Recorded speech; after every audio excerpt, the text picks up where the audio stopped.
South Texas launch site. It's December 16th at 7:41 p.m. on Central Time here. Just a little bit outside of the city of Boca Chica in South Texas.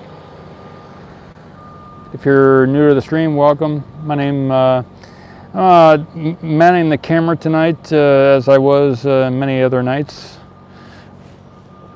We're looking at the Booster 9, still yet to be moved onto the transport onto the platform there behind it, and the orbital launch tower, the first one ever built here in South Texas. I have a few things to say. Good night and good day to you. Hey Carl, good evening.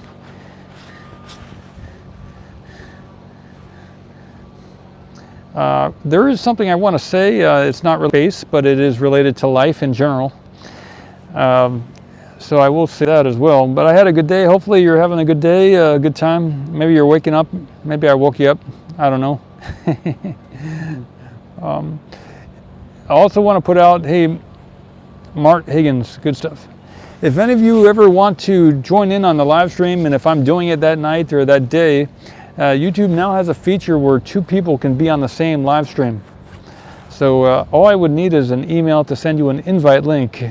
So if you ever want to be on a live stream, either to share one of your own projects or to join in and talk about what we're seeing here on site or some other purpose, maybe you want to say hello to your niece, your wife, or whatever on the other side of the planet, we can do that. We can have a whole lineup of people, one after another, you know.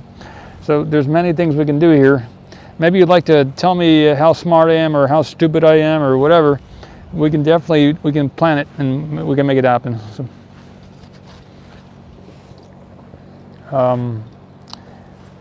yeah, so this evening, it's much like it was last night. So I guess they didn't lift it overnight. This is a reminder: the booster doesn't have any Raptor engines on it. So it doesn't mean they wouldn't lift it, but just means just a FYI. Yeah, any day, Aiden. It looks like there is as I last checked yesterday, there was a road closure scheduled for Monday and Tuesday this coming week. So, and also yesterday, I believe there was some methane tankers coming in after the testing of yesterday. There was at least a few methane tankers came in. So they're starting to. I don't see any, and I've been gone. I've been away from the site all day today, so I don't know what's happened. I looked a few times on the Lab Padre cam, and I was happy to see that I didn't miss anything. To be honest, I like to be here when stuff happens. If I can't be here, then so be it. But I did a lot of good stuff today, as far as Ocean Cam and making myself able to keep moving forward. You know.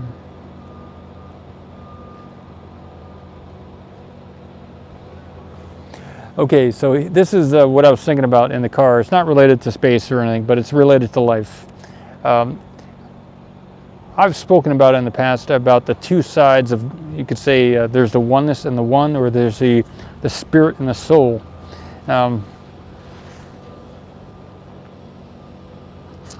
Okay, Carl thinks they might crowd test it where it is. He says they moved the stuff away from the base of the, Carl Kringle, away from the base of the booster. So he's that's an interesting idea, Carl. Good stuff. I like it. That's good stuff. If you were to get really happy, and then if you were to go into a state of ecstasy, and then what's beyond the ecstasy? What is beyond the supreme happiness? There would have to be stillness or peace or contentment, right? Something beyond that. So in the same way, you can go up into the higher and higher dimensions. And so this is the connection between the oneness and the one. The oneness is like a state of ecstasy, of what is it called? Interconnectedness with everything. Having that interconnectedness with everything. And the most peak of it, more and more excellent, exciting, beautiful, transformative experience The higher and higher up you get into that, the more peaceful or the more subtle or the more relaxed, the more homogeneous almost. Your senses are satisfied in every way, so you're just going more and more into the blissful kind of stuff. And the ultimate, the peak of that would be the one. So, or the unchanging, forever the same. So that's the connection between the two states. It's thought that the particle and the wave are two different things, but the ultimate peak of the wave, the ultimate satisfaction of the wave is or of the particle is the wave nature, but the wave nature eventually becomes satisfied and kind of disappears. So it becomes nothing. The wave becomes nothing, but it still is in the peak of the satisfaction of the wave. So the particle goes into extreme happiness, and at the most, and it becomes wave-like, and at the peak of the wave is when it's still. I guess you could say when the amplitude goes up and down, you know, that change is the peak state. But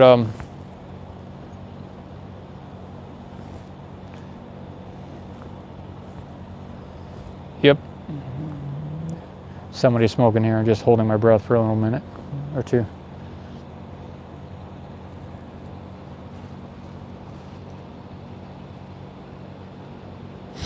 Thanks, Tom. Tom, August 3. Good stuff. Yeah, so it's seemingly separate things. If you look at a line, if you draw a line on paper, at one side of the line you would have experience. At one side of the line you would have the life here and now on the planet, and the other side of the line you would have, so they're bringing in a big aerial lift here. So that's an indication of they're going to be able to hook up the top of the booster to the crane with this lift here. I guess they were out of lifts, so this is a major happening here. They need at least one or two of these lifts to connect the load spreader to the top of the booster. Good. Just rolled in. Or maybe they'll connect it to the top of the Starship. I don't know, either one, but they need one of those at least for the booster. Yeah, so if you draw a line on a piece of paper and you put a dot at each end of the line, it's a straight line. At one dot you would have the oneness or existence here and now, and at the other end you could have say the two sides of the coin, and if God were the whole coin, then you would have the oneness on one side, or the ness, the existence state, and on the other side you have the non-existence. So you could even say, if you like physics, you could say you have the matter on the one side and you have the antimatter on the other side. So and then you have the edge between the two sides, right? So that's everything in between the matter and the antimatter. But in a kind of a dimensional state, let's say you have a radio station, you have an analog radio station, so as you're turning the dial, there's fuzziness before you get to the station, and then you start to hear a little bit of the station, and then you're really right on the station, right? And then you keep turning the dial, and then you start to get fuzziness again, and then you lose it. But you're still going up in frequency, or maybe you're going down in frequency. So as you turn the dial, you're changing the frequency. So like the physical body is like the presence or the awareness is coming into the frequency of the body, and when you really get into the frequency of the body, you wake up and you're in your body. And then as throughout the day, the frequency, the dial keeps turning a little bit, and the awareness, the center of focus of that personality shifts out of body, and it keeps going up to the higher dimensions, or maybe down. So the waking state is kind of like a it's on a range of it's on a frequency, it's on a dial, And so we go up with the dial, and you go to sleep or you go unconscious, and it keeps going up to the most high, to the most subtle, to the unchanging state of the whole universe. And then it comes back, and we start coming down through all the different dimensions, frequencies.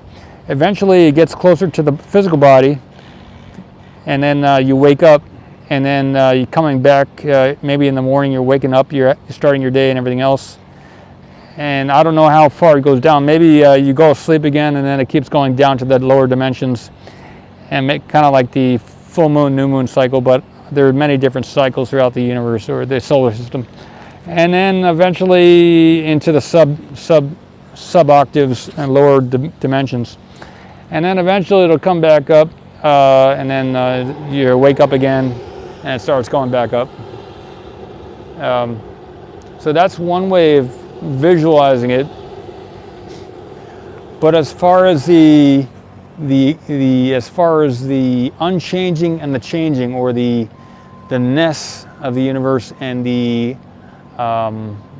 non-existent state of the universe, all that is unchanging forever,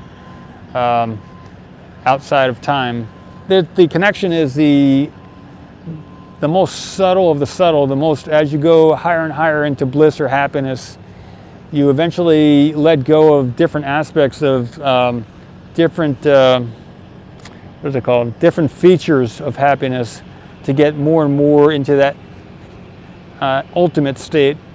And just like the leaves of a tree, as the leaves fall down to the ground, all the different sensations fall away, and more you get into that more unchanging state, because you want to be in the ultimate peak happiness, peak bliss, or whatever that's called, beyond distinctions. So the less and less distinctions there are, the higher up in the octave you get. Eventually you get to the ultimate, the substrata of all that is, of the whole unchanging existence. And so there is the unchanging, and then as the perception becomes more distinct, more able to chooses to perceive differences or distinctions, chooses to have motion, then you come back to the lower dimensions. So that was that connection between, or that path, that unbroken connectivity between the unchanging and the changing, is what I found a way to describe tonight. So that's kind of cool. Kind of cool. Pretty amazing. Pretty amazing. At least for me. So, all right, let me check out the chat here. Big lift went to Starship 24. Good stuff. You know, when I was driving here, I passed the Starship, and looked like they were doing some grinding on the belly of toward the base there of the Starship. Pretty cool. So they're doing some work over there. All right. I looked before going live here tonight, and I didn't see any lights on it that we could see from the main gate here to the left of the Starship. So that's why I positioned the camera here. Gas money. Thanks, Tom. August the 3rd. 3. Thanks. Gas money. Good stuff.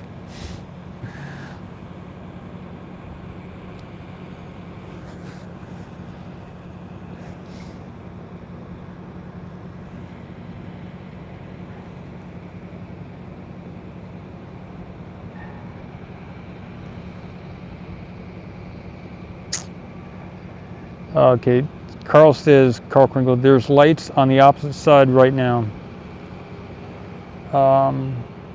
Okay, so you're saying on the, if we were looking from over here, looking at the Starship, we could see some lights. Is that what you're saying? But yeah, let me see here.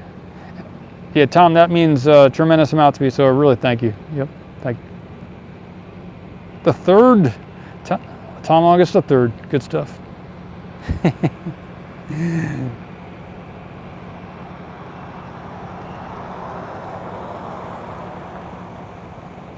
If you all don't want me to say your last name, just let me know and I'll stop saying last names. I'll just keep it first name. But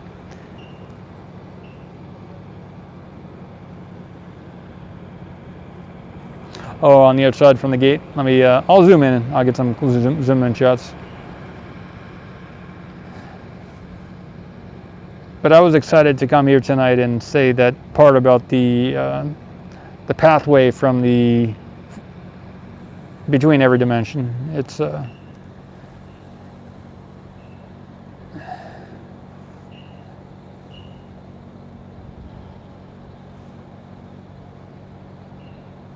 so the news from yesterday was that last night, if you haven't seen it, there was a gentleman or person I chatted with last night who seemed to know what he was talking about. And at least he put it out there that in January on the 6th and the 20th are apparently some potential key dates, unless there's many different trajectories in time, so there's many probabilities of things that can happen. But he put it out there that the 6th and the 20th are some key dates for SpaceX, and they might be shooting for orbital launch on the January 20th of 2023. So that's why I put out a few messages and pinned the tweet a few areas.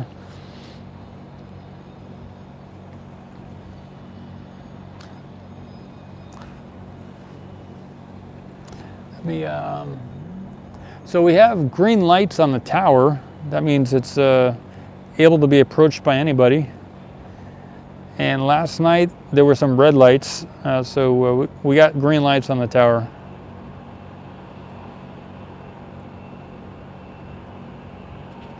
And Carl was saying that possibly they'd do a, since they moved the stuff away from the base of the booster, he was thinking maybe they would do a test right where it is with a crowd test this coming Monday, Tuesday.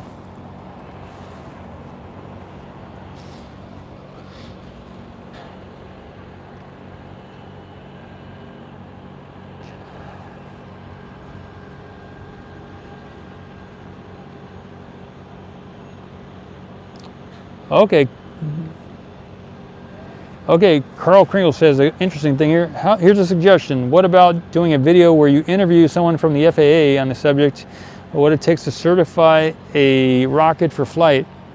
That's a great idea. Thanks. Yeah. If you know who I should talk to about that, let me know.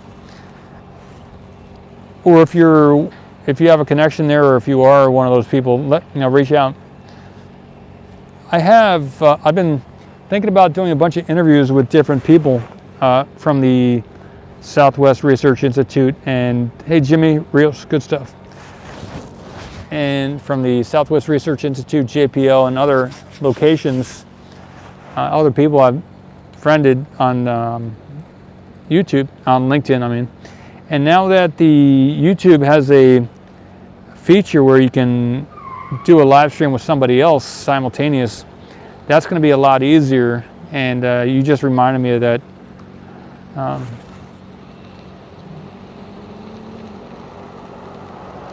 Carl, thanks. Because I could do it with this YouTube channel. All I'd have to do is send them a link.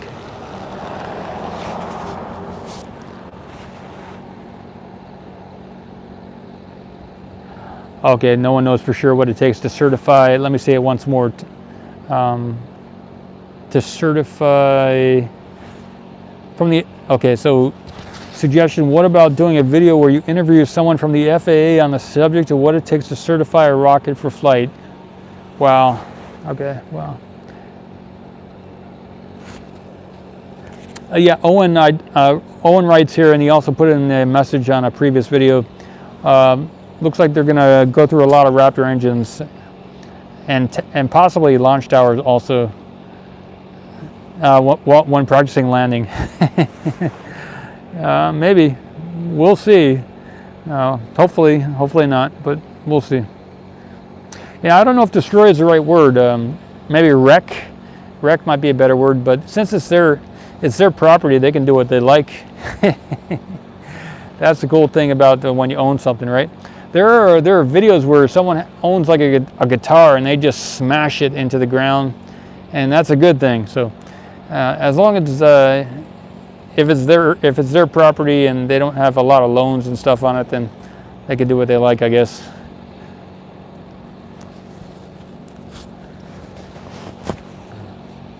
If this were a bureaucratic government agency, we would be much less advanced here, and it would cost a lot more.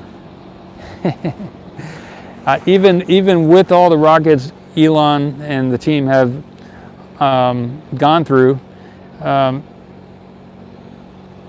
probably the total cost of all the money they spent here at SpaceX is less than it would have cost the U.S. government to spend to get this far. So Carl says Elon calls it rapid unscheduled disassembly. RUD. Good stuff. I've heard that term before too. Good stuff. I didn't remember it, but you did bring it up, so that's good stuff.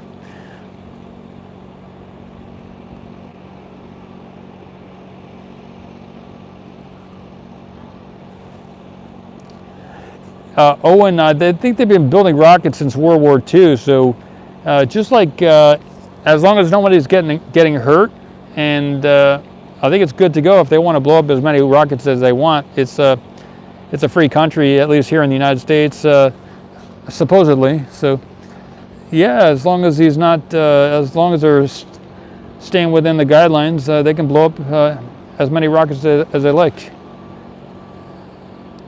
I believe they have a kill switch as well, I think. So if it starts going off course or anything, they can just detonate it, right?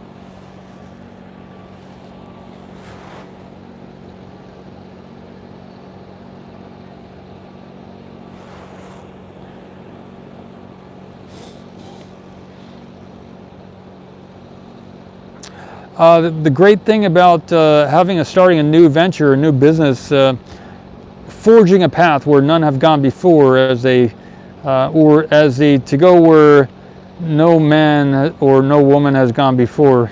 That would be some Star Trek kind of stuff. Is to take the risk if you want to be numero uno, number one. If you want to be number one,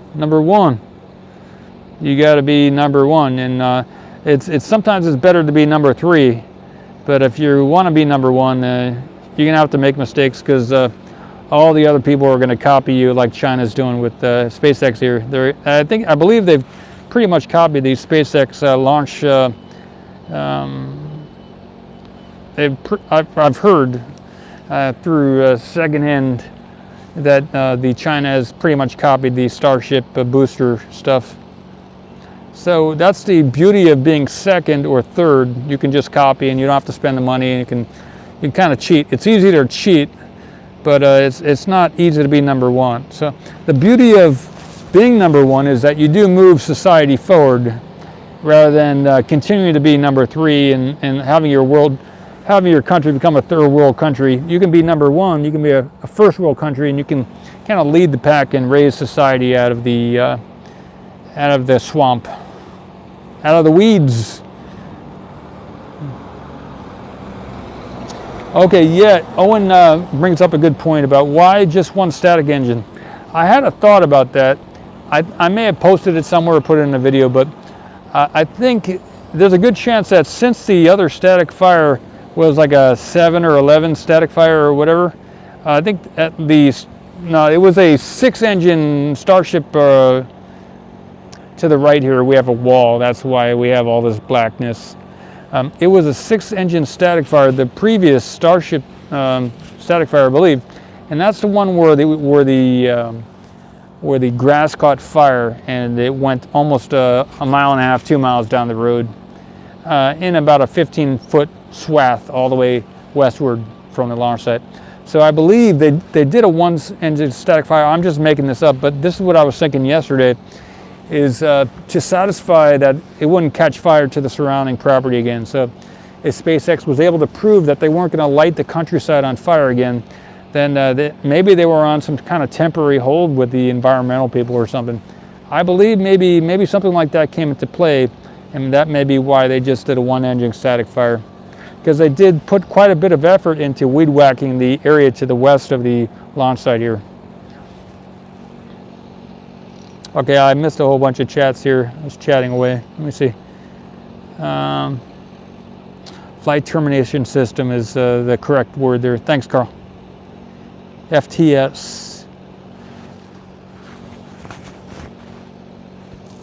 No, yeah, the FAA has been around since the 1950s, probably, or some government agency has been around since the 1950s when NASA came into play, and before that in the 40s when NACA was the aeronautical thing here. So I don't know when the FAA came into being, maybe when the Wright brothers started going up and flying around, I don't know, but it's a good question. When does anyone know when the FAA came into being?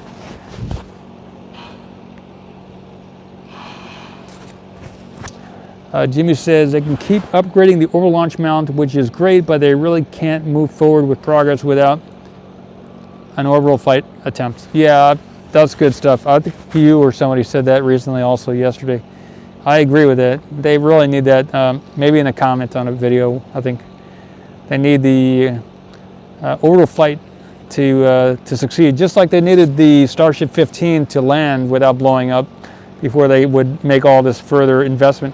It's probably a big investment, not only from Elon, but also from outside people funding this type of mission. You know, this spacecraft development. There's probably many different players coming into play here at SpaceX, not just Elon funding the show. It's other people, other investors.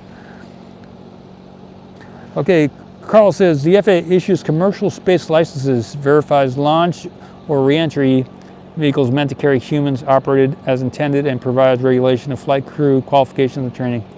So the FAA issues commercial licenses, verifies launch or reentry vehicles meant to carry. Yeah, and also SpaceX already has a vehicle that launches humans into space now, so they have some credibility as far as capability of creating something that can go into space. This is a bigger vehicle than the other stuff that SpaceX has, so it's a new vehicle, but they've done it already before with a different type of rocket. Carl says the FAA also performs safety inspections and safety integrates commercial space operations into the National Airspace Allocate System. So it's the FAA is kind of the liaison between the rocket stuff and the other commercial airspace with airplanes and everything else. Yeah, that's good stuff. Yeah, I know a guy who worked at the NTSB with the FAA for a while as an accident, investigator or something like that. He was at MSX for a while, Makerspace X. Good guy. Hey Gary, once more. Yeah, I don't. That's a good question. You got a lot of good questions, Erwin. Yeah, so does anyone know if space is new for the FAA? I can't guarantee the chat here is going to be here forever, so I'm just saying your comments here out loud as well.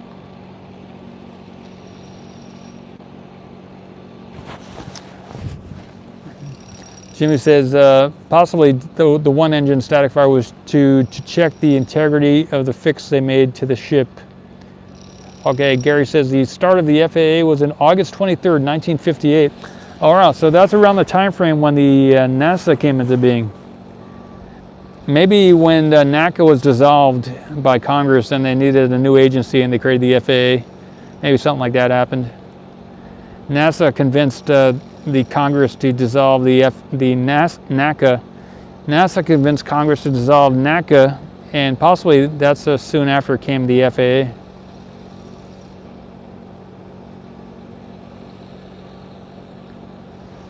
Carl says November 1st, 1958. So sometime between August and November 1958. That's like a 7-day window there. August 23rd to November 1st. Good stuff. Thanks, guys. Good info. Yeah, I don't know, Owen. Maybe you're a visionary, you know what's going to happen, but I think for all of us, it's a wait and see game. It's if they get it off the launch pad, that's going to be tremendous. So you got to give it to them that they're doing something that neither you or I have ever done before. That's for sure. And the fact that they're in the position to be able to do this, they've been wise with their money, they've been wise with investments and many other businesses. So I have not been so wise, and maybe you haven't either, or maybe you are as wise as SpaceX and some of the other people that are running the show here. I'm glad that they're doing it, not me, because my forte is in the higher dimensional states and going out of body and some other stuff. Business, I'm pretty good at some aspects of business. I'm not the best, but I've been mostly focused on the out of body states and going out of body, as well as some other stuff more recently.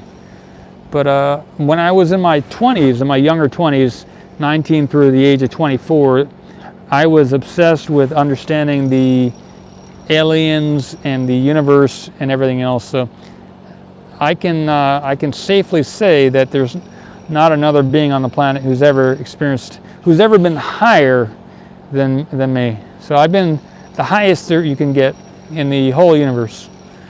So there's a few other people who have been as high as me, but nobody's been higher. So none of these astronauts, nobody here on the planet, and no one anywhere else in the large universe has ever been higher than I have been. People say, oh, I was pretty high on weed, I was pretty high on LSD, I was pretty high on cocaine, or whatever it is. Nobody's ever been higher than I've been. So that's something I can stand firmly on. Because there's a certain level of highness when there's nothing, that you can't get any higher. And when you can't get any higher, then you've arrived. So I've been as high as you can get. Higher than a kite, higher than an astronaut. And so that's my claim to fame. So Carl says government flights do not require FAA approval. Non-governmental flights, so government flights don't need FAA approval. Non-governmental flights have to be certified by the FAA. That's some good key information there, Carl. Thank you. No. One of the tricks about getting super high is not dying. So that's it's easy to go so high that you die. You know, like the Greek. There's a story in Greek mythology about I think the name is Icarus, the guy who put on some wings and he used some wax to keep the wings together, and when he got too close to the sun, the wings melted and he fell to the earth and probably died. I don't know what happened to him, but he did fall back to the earth. But yeah, I was able to get as high as you can go in the universe, and then my body survived. So when you can say when the dial of the frequency went back toward the lower dimensional states, I woke up again in my body. But yep. But I never lost consciousness. I never lost awareness.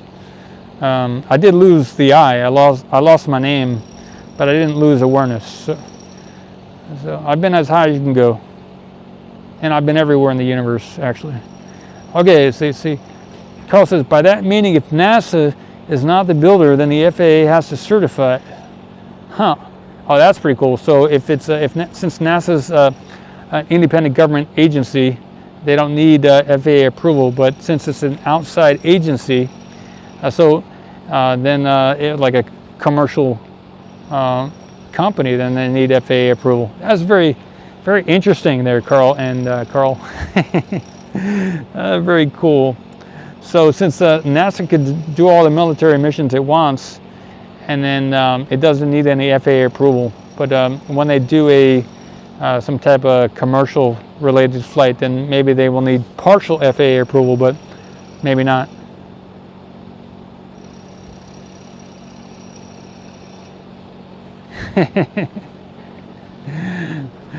Jimmy Elliott. David Teresa, yep. We are looking forward to it.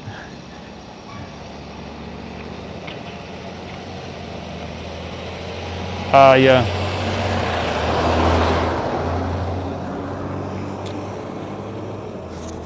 That was a good joke there. Both David and Teresa and Tom August the 3rd. Yep.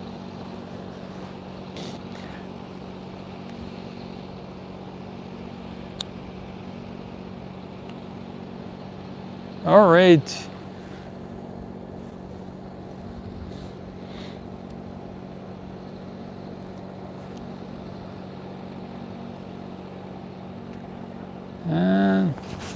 that's what's going on. I guess I can cover the number of cars here. It's not entirely full, but the parking lot is pretty full. You know, they are still building the berm behind the, oh, that's a good point. They're still building the berm behind the orbital launch behind, so there's a berm that they're building behind the orbital tank farm. And so until they get that berm finished, they're not going to do a launch here. So we can look forward to continual building of the berm back there. And when that berm is done, that'll be a good time for them to launch, because they probably can't launch until they get it finished, you know. So yep, just behind this light here, going parallel with the road here, is that berm. We'll be able to see it. You'll be able to see it on almost any camera when they do finish it, and it will block part of the visibility. I think I almost saw, not now, but previously, it looked like they were maybe building a partial berm also in this shot here, maybe just above this fence here, but closer to the platform back there. I think they're also building a berm over there as well. And so I think it'll raise up a little bit and at least hide some of those legs that we're looking at from our perspective. Looking at remembering what those photos looked like when I got those shots from the back, I think they are building out in front there too.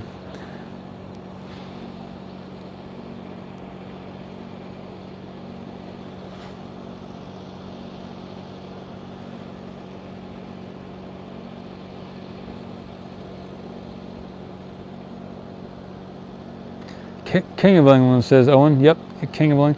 Well, that's a good point there. So I wrote a book in 2017. I published it in 2017, and so there's the bloodlines on the Earth, and I guess I will talk a little. I don't know how much I'll talk about this, but I will talk about it a little bit.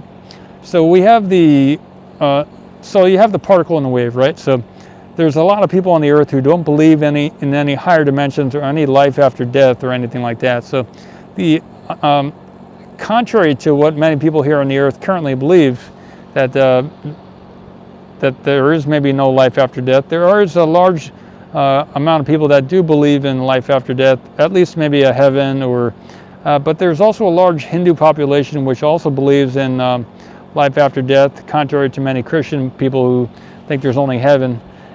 So there's many different beliefs, but at least for the people who don't believe in a life after death, they believe in a hierarchy, and that's where you got the kings and the queens and the royal family here on the Earth and everything else.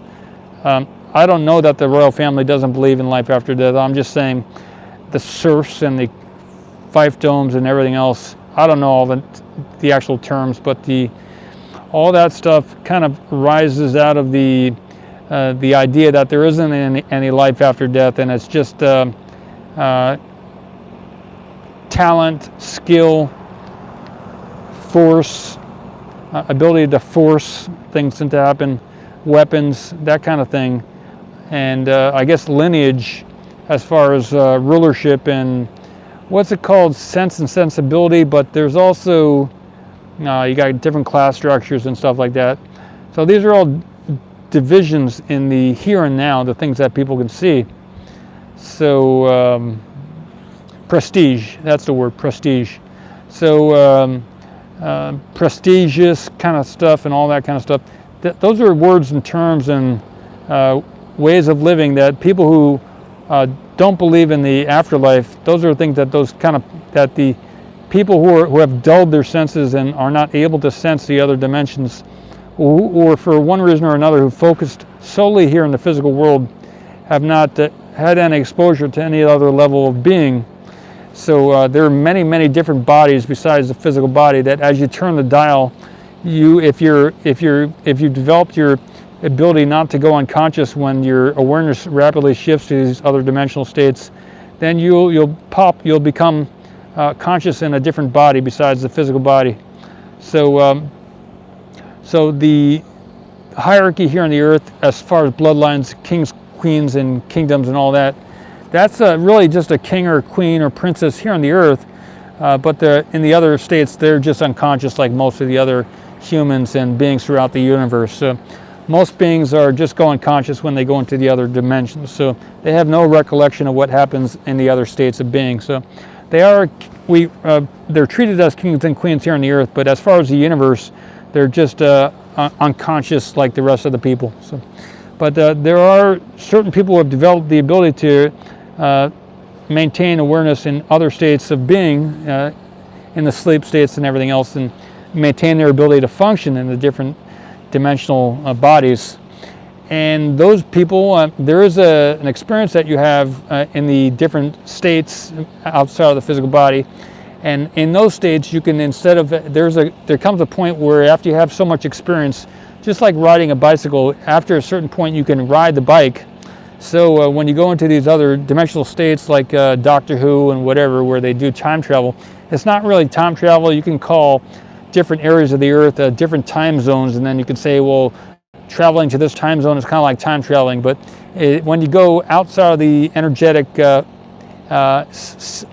energy of the different cells of the body, when you get beyond the energetic structure of the physical body, you're kind of you're going outside of a certain, it's like a, you can call it a prison if you want, but you're getting beyond the physical dimension. And then in those states, once you get enough experience about doing that kind of thing, you, instead of just focusing on the form, the different forms that you can meet, the different people in different forms in different bodies, because when you get out of body you can float. So if you can float, then you don't need feet.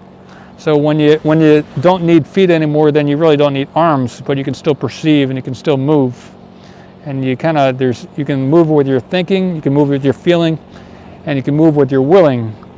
And as you learn to move in these different ways, with or without your thinking or with or without your feeling, you can move with your will.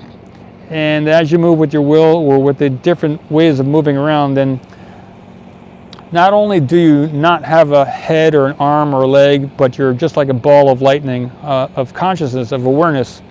That awareness can move anywhere, but that awareness can also meet other awarenesses out there amongst all that is in the universe. So when you meet another awareness, you can see them in a physical form in the other dimensional states. They can have a form or they can be formless. And as you look at the other being, you can run away, or you can hug them, or you can have different interactions with them as a person. And then after a certain point, just like riding the bicycle, you can ride really fast. And instead of interacting with them in a verbal way, you can interact with them non-verbally. And also, when you get tired of interacting with them non-verbally, you can sense the energy within them. And at a certain point, after sensing the energy in enough different types of people, you can start to recognize the similarity of the energy in the other body as that's what's in your body. So when you reach that state of experience where you're starting to notice the energy in the other beings and also sense that it's the same as the energy in your being, that's the point where you become a prince or a princess. Because at that point, you realize the connectivity between you and at least one other being in the universe. And the more and the longer, the more experiences like that you have, the more different types of people that you notice that the energy is the same in you as in the other being. The base of awareness, of consciousness, is the same in you and the other person. Coming out of the eyes, it's the same energy coming out of their eyes as it's coming out of your eyes, because you can feel it, you know it. There's different states of knowing that you get when you're outside of your physical body. You're not limited by the structure of your brain or the food that you ate or the whatever excrement or waste that you have in your body or whatever disease you might have. When you're out of your body, you don't have those things. Those things are in a different density structure, so you're free of that other influence of the health of the body that you were in while you were in this state that we're here now. So those people who have experienced those types of things, they're no longer limited to the bloodline knowledge and bloodline genetics or habits that have been passed down from family to family. At that point, you're beyond your history, you're beyond the color, you're beyond the language, and you're beyond having a physical form. So at that point where you realize the presence of your being in other bodies. For me, what I wrote in my book in 2017, the Golden One and Out of Body book, when you reach that state where you realize that your essence, your presence, your sense, your awareness is in that other thing over there, and that thing is conscious and moving around, that's where you become a prince or a princess, in my book. And you're conscious beyond more than just a physical body. So that's royalty for me. The people here on the earth who have no inkling of the knowledge of the greater being that we are, they are merely they're not the same. They're not a universal prince or princess, but you can call them an aspiring prince or princess, and that's a tremendous thing that they care to at least become more conscious and become more caring, and just like any mayor or any senator or president, they may be a figurehead, but at least they're trying. So.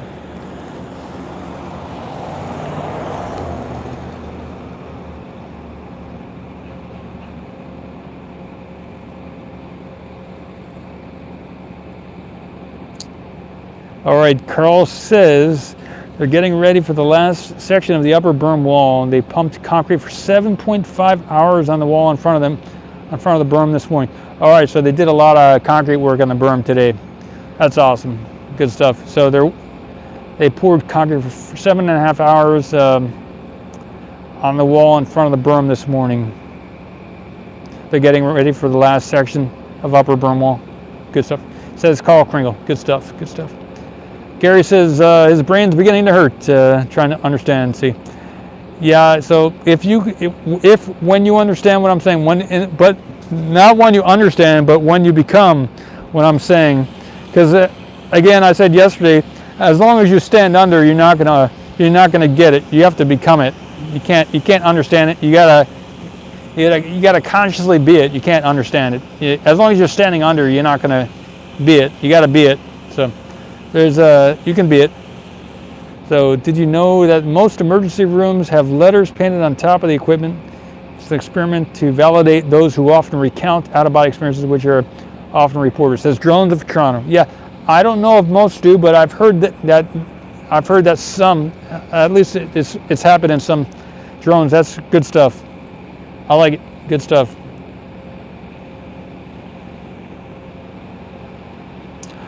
Tom says, is there a hierarchy of awareness? No, there is no hierarchy of awareness. There are people who have different experiences, and as just like a tennis player might talk to a beginning tennis player and say, oh, so you're doing that, you're doing your moves this way, that's how much you practice.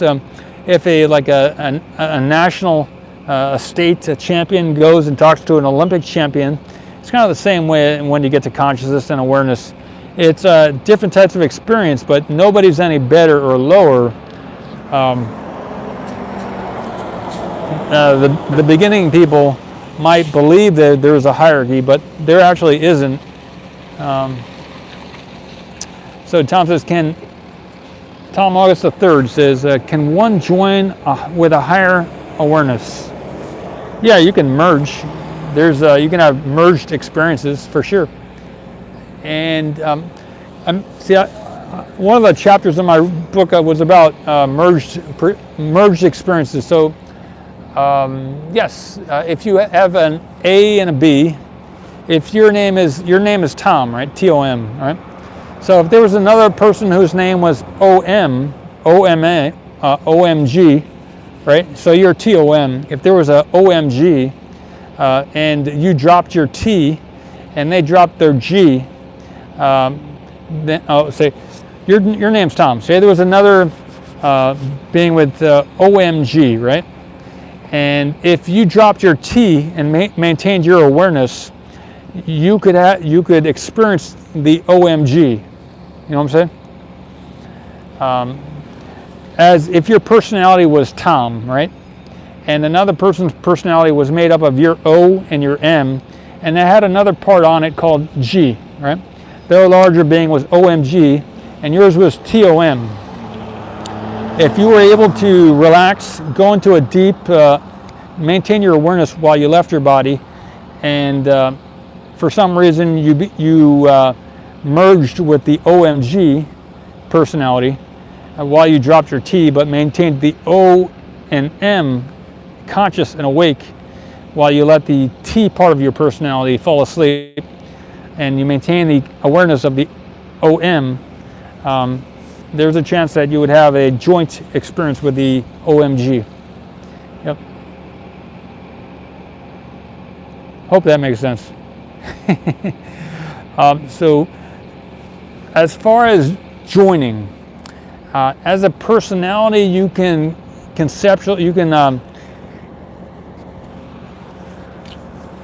there's no increasing or decreasing of connection. You can perceive that it increases or decreases, but on a real scale, there's no separation between you and anyone else. I like to think of it as like a shield. You can say let's see here. Say it's a sunny day and you want to get hit by the sunlight so much, so you get some of that stuff from one of the stores and you put it over your window so less light comes through. That's kind of like what it is. The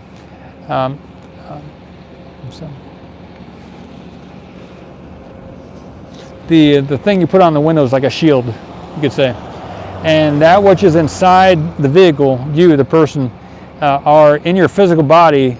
You seem to be separate, but the consciousness, the awareness that's within you is everywhere throughout the whole existence. So the car doesn't separate you from anything, because there's the one being is everywhere. But in this dimension, the physical body can be separated with the vehicle and the stuff you put over the window.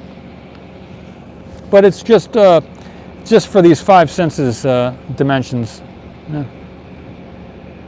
Just like an X-ray, an X-ray can pass through a wall. So there's many frequencies to the being, and the physical dimension is just one range of the being, which is in every dimension.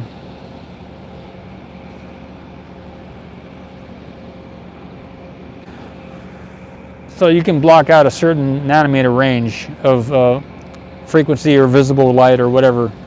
You can block out certain ranges, but the being is in every dimensional, every frequency throughout the whole universe. Yeah.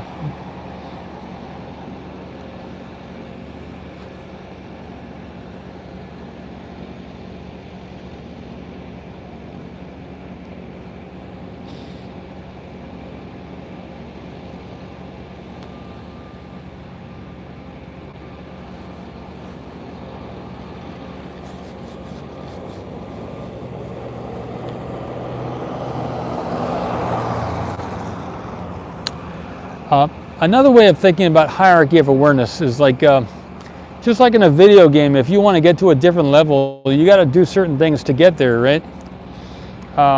If you want to fly up in the clouds, you can, if you want to do it in your physical body, you got to get in a plane, or you got to do something, and you got to find some way of keeping your body up there above the clouds. Maybe get in a dirigible, or maybe you can hold on to a whole bunch of helium balloons, or you got to do something, right?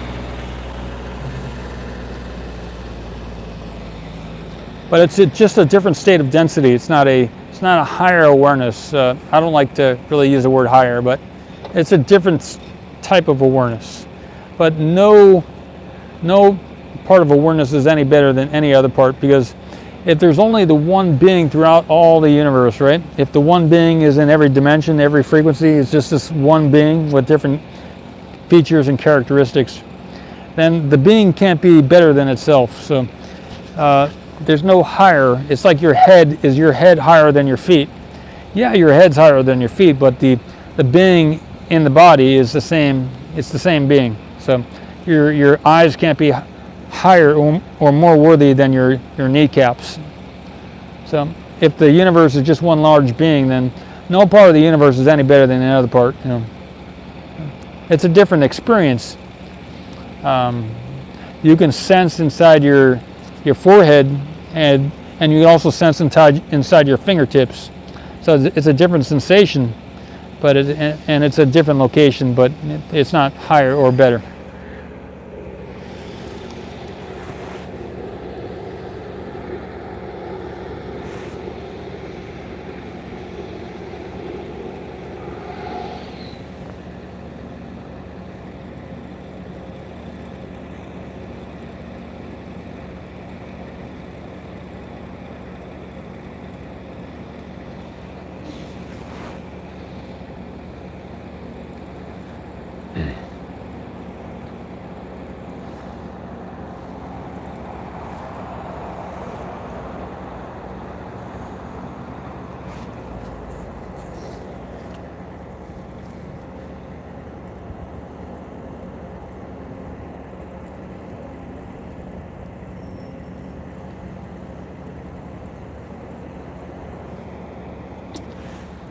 Well, that's all that's going on here tonight.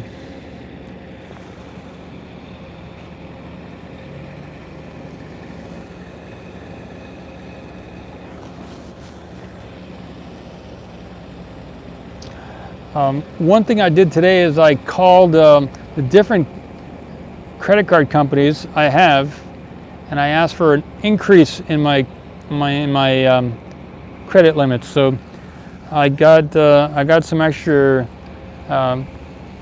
Since I had really good credit this year, I did a lot of good stuff. I got a bunch of yeses, so that's good. I'm trying to continually build my credit and capability to do bigger and bigger deals, because I'm going to need that when it comes to fulfilling some of these OceanCam types of things. You know, I have to keep getting my credit better and better.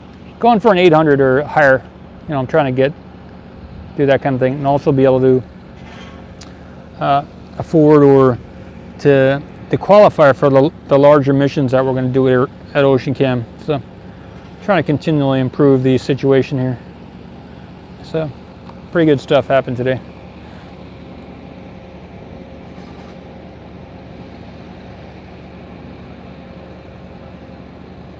So now's a good time of year, maybe. I don't know. I got a bunch of yeses today. I got I think four different yeses today.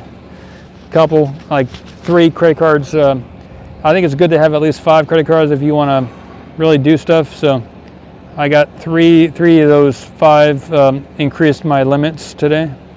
So I got some good results today. You might do that too if you want. I don't know if it's because of the end of the year or whatever, but yep. You know, if you have a business and you're looking to be able to do bigger deals and stuff like that, it's unless you're going to do it all cash and just that's one way to go. But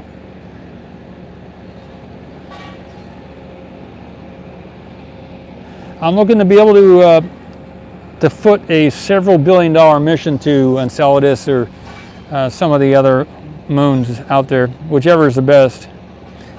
Apparently Enceladus is the best, is what I was told by Dr. Caitlin Ahrens. And NASA's number 2 mission in the solar system was Enceladus. So at the moment they're choosing to go to Juno, do the Juno mission, I believe, to Titan. But the number 2 is Enceladus. So it's not just me that thinks it's a good mission to do. So I believe I read, and I didn't say this shit on camera, but it was in one of the things that I posted, that I think they have found 70 or more geysers on Enceladus.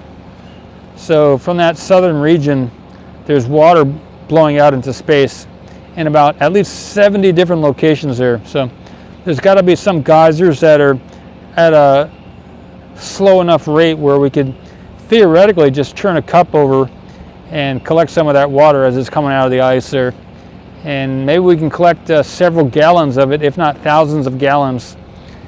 And instead of needing a pump, we wouldn't need to send a pump. We'd actually just need to send a big balloon or something like that could get filled up with the water, and possibly just like you would have with the hot air balloon, you have the opening open, and as the heat comes in, then the balloon gets filled up. But in this case, as the water comes out, the balloon would still get filled up with the water.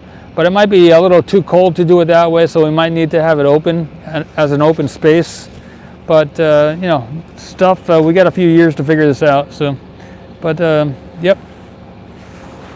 Now there's more than one geyser on Enceladus, and it's been, I think they counted or something, and it's at least 70 different geysers spewing water out into space. So. And today, one thing I found today, I was on LinkedIn, and I'm friends with a bunch of people. I think it's a navigation some navigation company has an underwater drone. I think they sell them for $45,000, but it has some propellers in different directions. You might check it out if you haven't seen it already. Called Hydra, Hydra. So they've been working on the underwater navigation and communication with video cameras already. And so it's not like we would have to create a new submarine out of anything. And I believe this thing is really small too. So this could probably, and this company is already working with the Intuitive Machines, which is has a mission to the moon. So they're already a space company, this company that made the Hydra underwater drone. So it's looking much better as far as having a drone out there on Enceladus, or like a drone submarine on Enceladus. It's much more possible now. And the partners are emerging. You know, the more I keep my eyes open, the more either I'm told about stuff. I've been told about a bunch of stuff through Twitter or personal messages on Facebook messaging. A while back, someone told me about the Wikipedia page with all the different oceans in the solar system, and in that page, they tell you how thick the ice is on the different moons on Enceladus and the other moons. So that's how I learned that the ice is so much thinner on Enceladus compared to some of the other moons. So it's not like when you read one of the NASA oceans in the solar system page, they don't tell you the thickness that they've observed on the different moons of the ices, but it's known the thickness already of the ice on many of the different moons in our solar system. So pretty cool.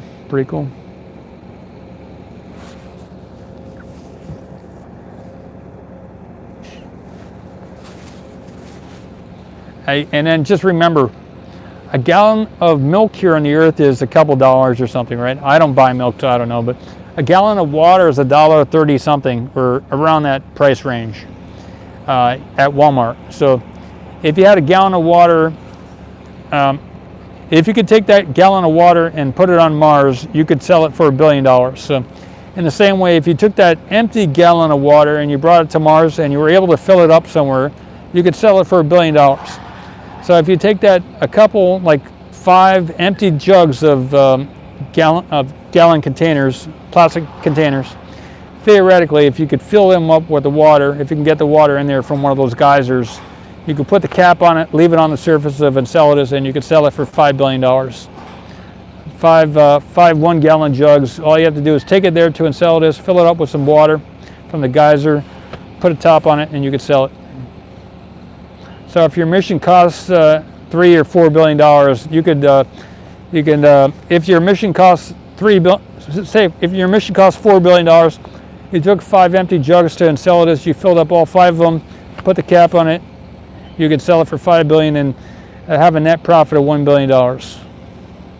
So in the same way, if you were able to collect a swimming pool of water, say even just 100,000 gallons of water, that would be $100 trillion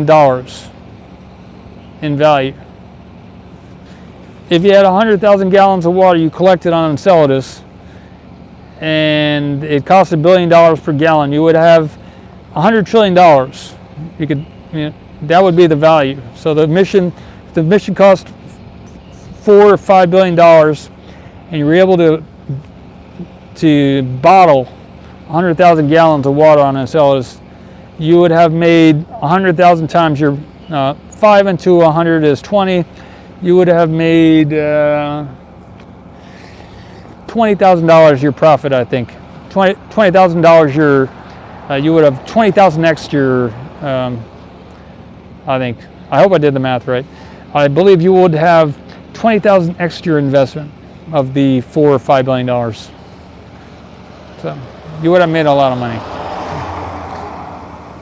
Another way of thinking about it is, if you had $100 trillion profit, gross profit, and you subtract the $5 billion from that, you would have made 999 trillion,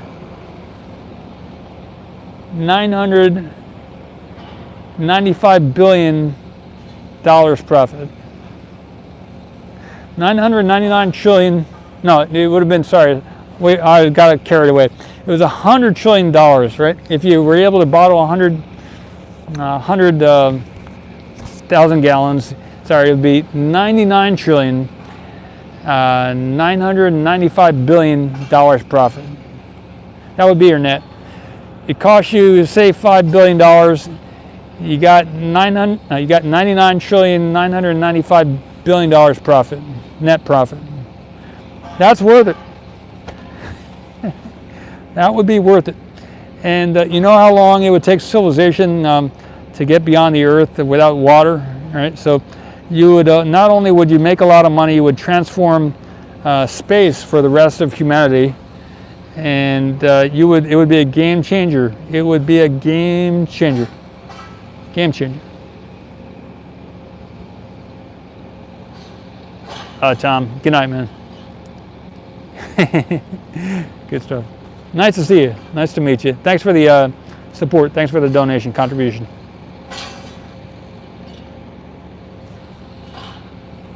There's some kind of noise back there. Looks like they're lifting up a aerial lift. Maybe they're doing something else too. Right beyond this wall to the right is one of those tables, one of the skinny tables that goes under the orbital launch platform. I may move the camera and we can go get it. We can go get that shot.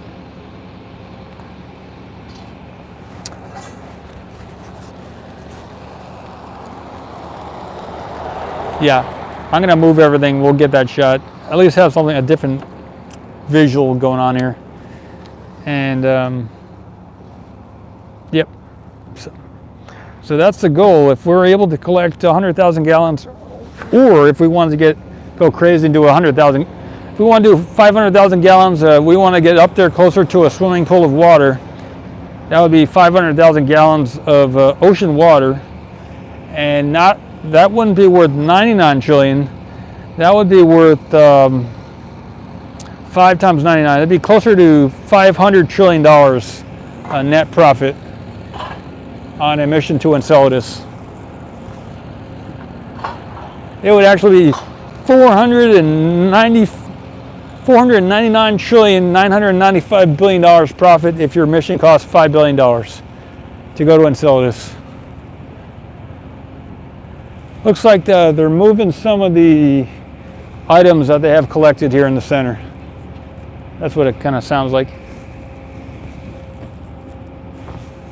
So at that point, it would be worth a lot more than Google and Apple combined, SpaceX and everybody else. That company that was able to collect all that water would be worth be the most valuable company on the planet. Let me keep going back this way. Be the most valuable company in the solar system. Okay. That's why a while back I said even Elon can't afford a bathtub, a 5-person bathtub on Mars. It's you know how many gallons are in a bathtub? A 5-person bathtub.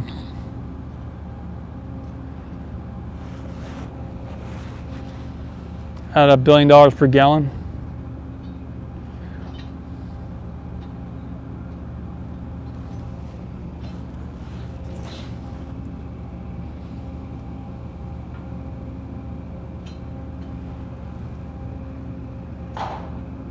Even Jeff Bezos can't afford a 5-person bathtub on Mars. That's how new we are to this whole space thing. We're just at the very beginning, at least in the public sector.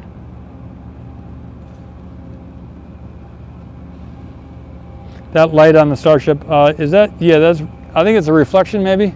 I don't believe that's a light on the Starship. I think it must be reflecting, yeah. I think it's reflecting from somewhere, let me see.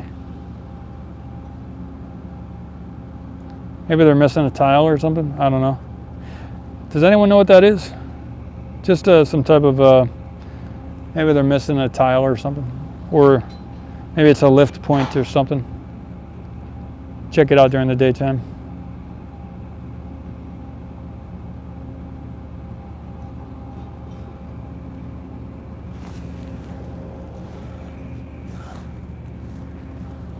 Maybe it's coming off of the tower or something like that. There's some lights on the tower too, so it could be a reflection from there.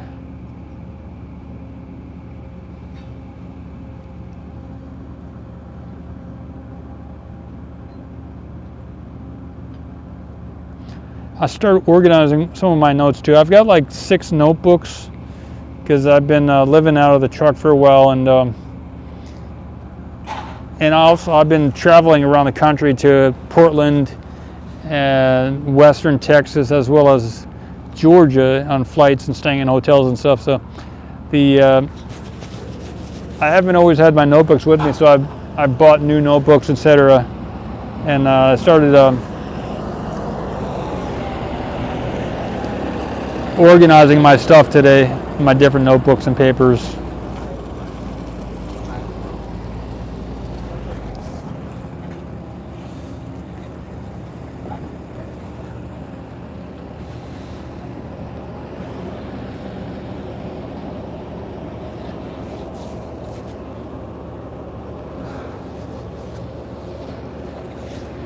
Felt good to make some progress on that.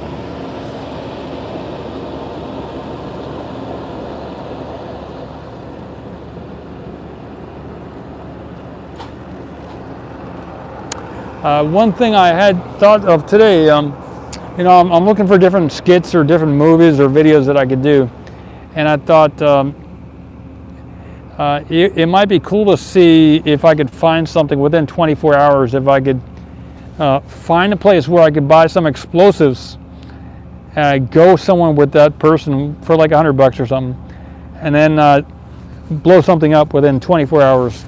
From concept in my van, in my truck, finding the person who has something that I can buy, or and then going somewhere with that person and blowing something up, and make that a video. You know, we are around the New Year's, so it's kind of a good time for that type of thing. But that type of thing would make a good video. I mean, in some type of a whether it's on a private land. Yeah, I think it'd be awesome, Helena. You know, start the video, start the clock, right, and then say, oh shoot, now I got to start looking for people who have something. We're in town. Could I find? So I don't want to develop the idea too much until I decide, if I decide to do it. But that sounds like it seemed like a fun. I think I chickened out of doing it today, but I had some other stuff that I found that was more important to do. But that would be a good challenge. Maybe if you want to do that, go ahead and do it. But I might do that sometime. Do a slow-mo as well. Okay, that's cool. You know, the video would show where I went to find these people, or how I managed to find someone who has something, like something that can be used to blow something up and stuff like that. You know? Nah, yeah, blow up my, yeah, nah. Liam, I will give away the truck when I get to 1 million subscribers. I think I'll still need it when I get to 100,000.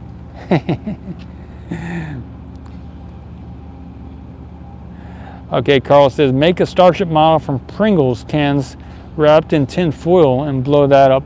Okay. Yeah. Maybe it'd be like, what's the biggest, not only could I blow something up, because we're around the New Year's time, it'd be easy to get firecrackers, but without killing yourself, you know, I don't want to get hurt or anything, but to, you know, do it, what's the biggest thing you could blow up, you know? in a legal way, nothing illegal, but on private land or something at the correct time or whatever. Thanks, Rupert. Glad you liked it. And maybe I wouldn't succeed in finding a place where we could do something like that, and the video would end with like a little firecracker or something rather than actually blowing something up. So maybe we wouldn't succeed, but if we're able to legally do it, then that'd be a good, maybe a good challenge.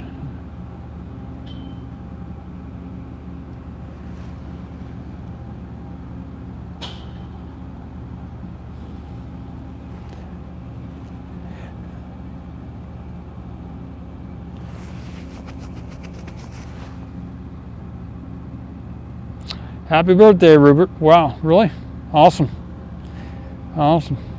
Is it the 16th or is it the 17th for you right now?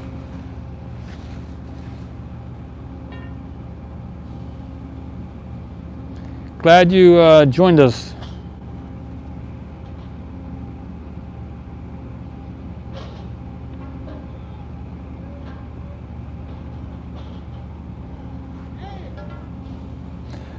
Thanks for everything, Helena, though. Thanks for the kind words there. Good stuff. 16th, happy birthday. Still a few hours left. Here, Central Time is 8:58 p.m. Almost 10? Okay. You're East Coast time then. Good for you. William says a couple barrels of hydrogen with an ignition system. Yeah, I don't know. Hydrogen is really explosive. I know some people who were doing some of the electrolysis, and somehow I think part of the hydrogen got lit or whatever, and it was a big explosion. Lucky nobody got hurt, even with that small amount of hydrogen. That's you really got to watch out with that hydrogen. I would, after being in the proximity when that happened and how loud of a boom that was, I will skip that.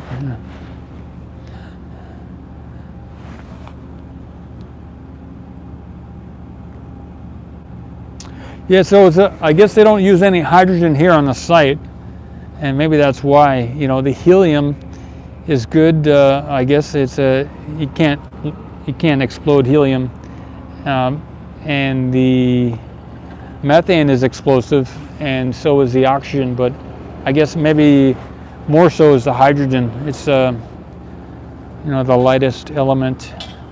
I don't know. I'm making stuff. I don't know if that's the most explosive, but I experienced the hydrogen when it blew up. Very loud, very strong.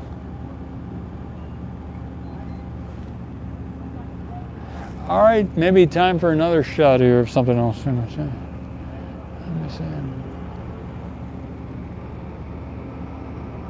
William says, making a barrel reactor here at the ranch for fuel.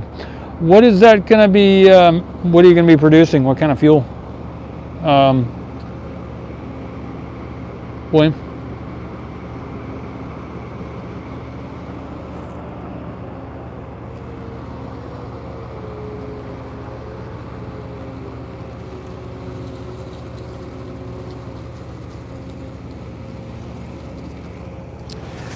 Also, if any of you would like to be on the live stream, there's a capability here on YouTube to add another incoming video stream. So all I'd have to do is email you a link, and you could join the live stream. So we would have to decide to do that ahead of time, and I could get the link set up and everything else. But if you'd like to be on, and visually and verbally, just as I am, like I can get in front of the camera, you can get in front of the camera too, simultaneous. YouTube has a new feature that allows that. Just if you're interested, send me your email, and wait for me to send you the link, and sometime we can do that. You can be on as well.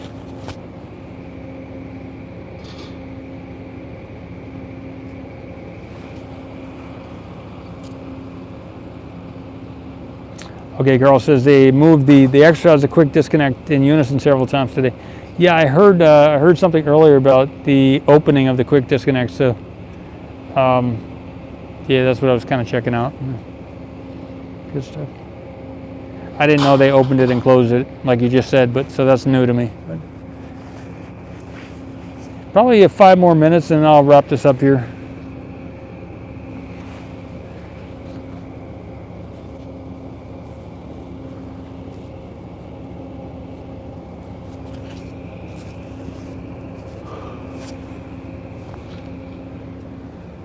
Oh, been a good day. Upper and lowers at the same time. Wow.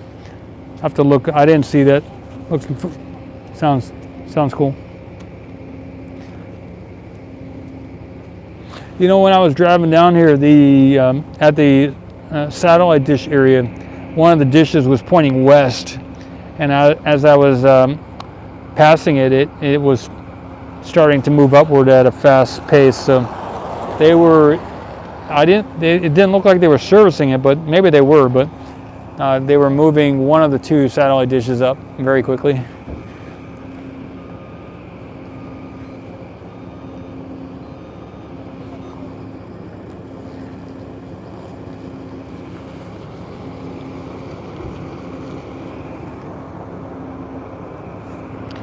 I don't see any fuel tankers coming in, so no activity tonight as far as that's concerned.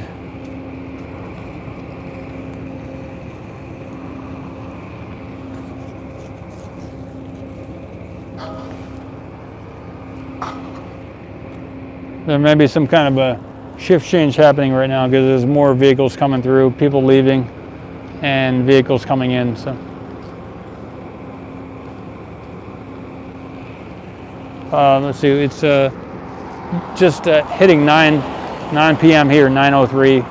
So we got some people leaving and some people coming in, arriving.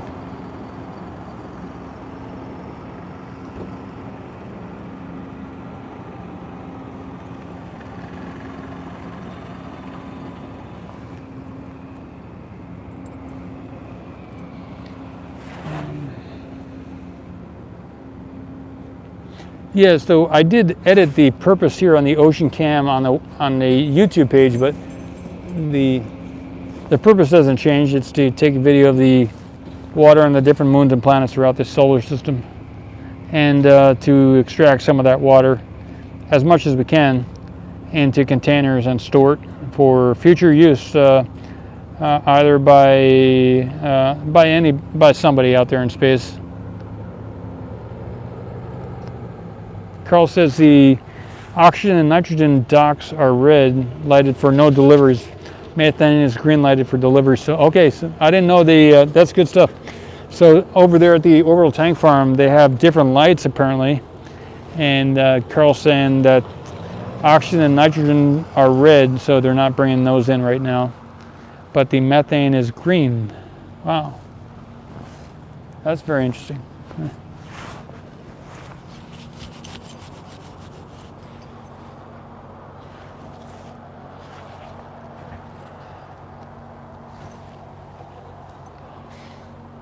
All right, this will be the last 60 seconds. I'll close it down here for the evening in a little bit.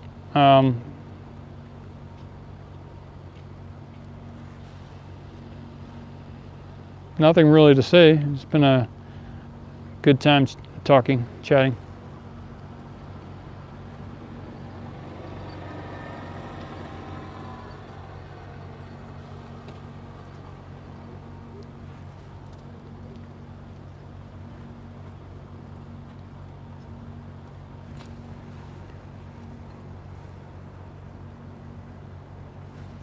I'll get on camera, I guess.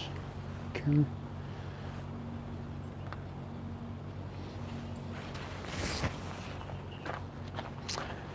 See you later from this neck of the woods to your end of the universe.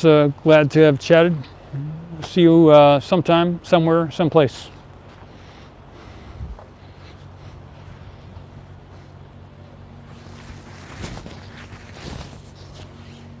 Yeah, good night. Good night, everybody. Good stuff. Good day to you if you're starting your day, or in the middle of your day, whenever you're watching this, wherever you're watching it from this point of the view from the universe, here at the SpaceX launch site in South Texas to your neck of the woods.